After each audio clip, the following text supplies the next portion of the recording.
রবিবার সকালটা ঝিনাইদহের কৃষক সাইফুলের কাছে হয়ে ওঠে তীব্র হতাশার। তার শখের সবজি খেতে পানি দিতে গিয়ে দেখেন প্রায় সব গাছই গোড়া থেকে কেটে দিয়েছে কেউ। পিরোজপুরের ইন্দুরকানীর বালিপাড়া ইউনিয়নের মধ্য বালিপাড়া এলাকার সাইফুল প্রায় ৫৪% জমিতে কুমড়া, শসা, বেগুনের চারা রোপণ করেছিলেন। নিজের প্রতিদিনের পরিশ্রম ছাড়াও তার খরচ হয়েছিল প্রায় ১.৫ লাখ টাকা। আমি সাইফুল ইসলাম, বালিপাড়া ইউনিয়ন, জিয়ানগর উপজেলা, জেলা পিরোজপুর। একজন তরুণ উদ্যোক্তা হিসাবে কৃষি জমি আবাদ ও ছোট্ট একটা খামার গড়ে তুলছিলাম। আমি এই জমিগুলো নগদ টাকায় মানুষের জমিদারদের কাছ থেকে রেখে চাষাবাদ করি এবং কৃষি খামার করি। তো যে জমিটা আপনারা দেখতে পাচ্ছেন, এই জমিটা আমি নগদ টাকায় রাখছি। কিন্তু গত বছরে যারা এই জমিটা রাখছে তারা বারবার আমার জমিতে ঢুকে এবং আমার কৃষি খামারে ঢুকে, যেটা আমি নিষেধ করা সত্ত্বেও তারা ফিরতেছিল না। তো পরে আমার এই প্রায় 400 পিস কুমড়া গাছ, 500 পিস কুমড়া গাছ, 400 পিস বেগুন গাছ ও 350 পিস শসা গাছ তারা রাতের অন্ধকারে কেটে ফেলে। আমি এর সুষ্ঠু বিচার চাই।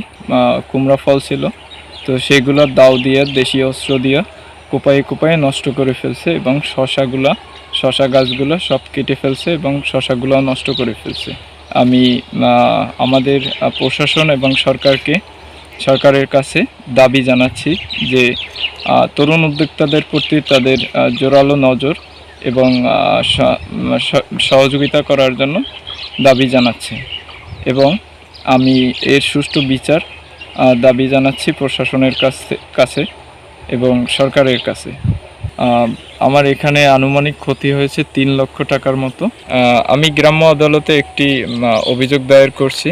এই অভিযোগটা যাতে দ্রুত কার্যকর হয় এবং প্রশাসনিকভাবে যাতে আইনগতভাবে যাতে সুষ্ঠু বিচার আমি পাই এবং ক্ষতিপূরণ পাই, সেজন্য আমি প্রশাসন ও জেলা, উপজেলা এবং ইউনিয়ন পরিষদের কাছে দাবি জানাচ্ছি যে আমার সুষ্ঠু বিচারটা যেন শীঘ্রই করা হয়।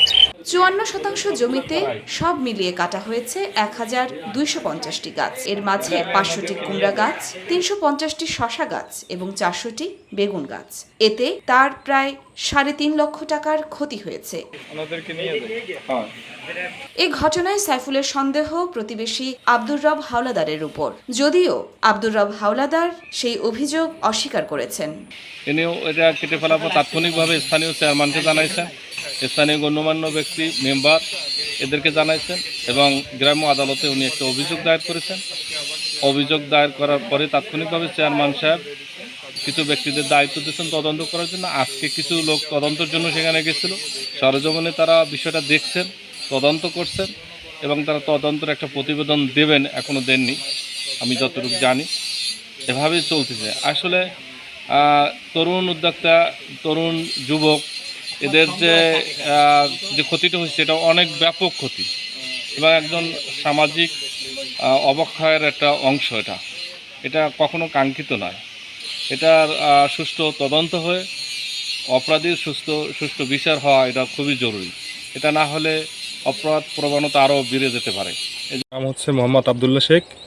আমি একজন উদ্যোক্তা।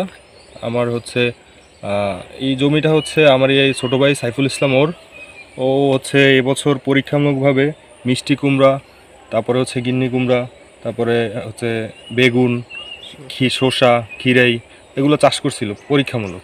আমাদের ইচ্ছে ছিল যে আগামী বছর আমরা এটা বাণিজ্যিকভাবে চাষ করব। আমারও ওই পাশে ক্ষেত আছে, আমিও মিষ্টি কুমড়া, বেগুন, তারপরে ভেন্ডি, তারপরে শসা, তারপরে খিরাই এগুলো আমি চাষ করছি। আমাদের পাশাপাশি আবার দুইজনের যৌথই এই পাশে মুগ ডাল আছে, মরিচ আছে, তারপরে সূর্যমুখী আছে, তারপরে গিন্নি কুমড়া আছে। তো এরপরে পাশাপাশি আমরা আবার মুরগির খামার করি। তো আমরা উদ্যোগ নিয়ে চাচ্ছিলাম যে আমরা যদি এই বছরটা ভালো ফল পাই বা ভালো ফসল পাই, তাহলে আমরা আগামী বছর আরও বড় পরিসরে সেই উদ্যোগটা নিয়ে আমরা সেটা পরিকল্পনাভাবে আগাচ্ছিলাম।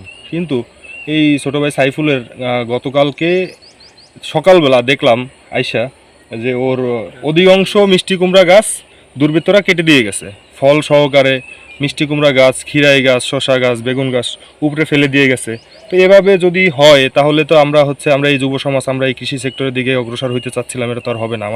আমি একজন কৃষক, আমার পাশে এক ভাইপো কৃষক, শিক্ষিত ভাইপো, আজ বহুদিন ধরে কৃষিকাজ নিয়ে ও গবেষণা করে চেষ্টা করছে বহুত। মনে করেন কৃষিতে বহুত আগুয়েছে, ও শিক্ষিত পড়া চেষ্টা করতেছে। চেষ্টা করতে করতে মনে করেন এখন একটা ফল, মনে করেন কুমড়ো গাছ লাগাইছে, খিরে গাছ, শসা গাছ, বহুত গাছ লাগাইছে। কিন্তু এই গাছের পরে কোথায় দিয়ে কারা আঘাত আনছে, কিন্তু ছেলেটা রাত দিন 24 ঘন্টা এখানে সবসময় থাকে। আমিও পাশে কৃষি দিই, কিন্তু আমি দেখছি সেটা পরিশ্রম, শিক্ষিত ছেলে। কিন্তু এই জিনিসটা যে কারা ক্ষতি করছে সুষ্ঠু বিচার চাই। এই বিচার যদি নাই পাই বাংলাদেশ সরকারের কাছে, তাহলে এই ছেলেটা একেবারে ভঙ্গ হয়ে যাবে, আর কোনো দিন এই কাজে আসবে না।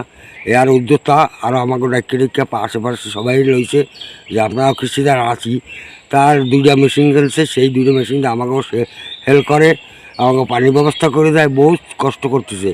আমি দেশবাসীদেরও বিচার চাই, সরকারের কাছেও বিচার চাই। উপজেলা কৃষি কর্মকর্তাও ফসলের মাঠটি পরিদর্শন করেছেন। ইন্দুরকানী থানার ওসি মারুফ হোসেন বলেছেন, লিখিত অভিযোগ পেলে তদন্ত করে ব্যবস্থা নেওয়া হবে। ক্ষেত নষ্ট করা হয়েছে, কুমার গাছ, তারপর শসা গাছ সহ বিভিন্ন, এবং ওই যে বেগুন গাছ কাটা হয়েছে। কিন্তু একটা ইউনিয়ন পরিষদ মামলা করছে, মামলা করার পর এখন আমি করছি এইটা যে এখন পর্যন্ত কোনো প্রমাণ পাওয়া যায় না যে কাটছে কে। তবে আমরা 5 বিশিষ্ট একটা তদন্ত কমিটি করে দেওয়া হয়েছে। 2জন মেম্বারশিপ ছিল, একজন শিক্ষক, একজন রাজনৈতিক নেতা এবং মান্যগণ্য একজন দেওয়া, 5 জন বিশিষ্ট একটা কমিটি করা হয়েছে। 2-3 দিনের ভিতরে তারা তাদের এই তদন্ত করিয়া তদন্ত রিপোর্ট জমা দেবে আমাদের কাছে। ওই ভিত্তিতে আমরা একটা সিদ্ধান্ত নেব ইনশাআল্লাহ।